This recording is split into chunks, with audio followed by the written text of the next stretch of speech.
இன்று உலக பூமி தின நாள். ஒவ்வொரு நாட்டிலிருந்தும் ஏதோ ஒரு காரணத்துக்காக விண்வெளிக்கு ராக்கெட் அனுப்பிட்டே இருக்காங்க.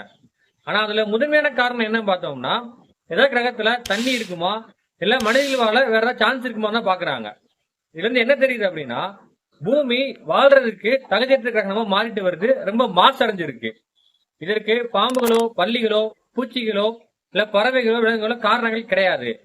ஒருவேளை ஒரு கிரகத்துல இது இருக்கு, நம்ம அங்க வாழலாம் அப்படின்னு சொல்லிட்டாங்கன்னா, அங்க யாரால போக முடியும்? பெரும் பணக்காரர்களும் பணக்கார மட்டும் தான் போக முடியும். பாமர மக்களும் நடுத்தர மக்களும் அங்க போக முடியாது. இதத்தான் 2012 ருத்ரம் ஒரு படத்துல ஒரு கப்பலை வச்சு பணக்கார ஃபுல்லா தப்பிச்சிருவாங்க, ஏழைகள் ஃபுல்லா இறந்துருவாங்க அழகா காமிச்சிருப்பாங்க. இன்னொரு ட்விஸ்ட் என்னன்னா, இங்க இருக்கிற பாமர மக்களும் நடுத்தர மக்களும் இதே பூமியில இருக்கணும், இருந்து ஆகணும். அவங்களுக்கு பின்னாடி வர சந்ததியினரும் இங்கதான் இருக்கணும். அவங்க வரும்போது இந்த பூமி இன்னும் தகுதியற்ற கிரகணமாகவும் ரொம்ப மாசடைஞ்சிருக்கும். அவங்களால சர்வேல் பண்ண முடியாது.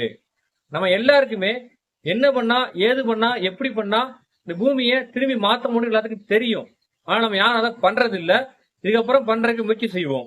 நல்லா தெரிஞ்சுக்கோங்க, மனிதன் வாழக்கூடிய இந்த பூமிக்கு இதுவரை வேறெங்கும் கிளைகள் கிடையாது. அனைவருக்கும் இனிய பூமி தின நல்வாழ்த்துக்கள்.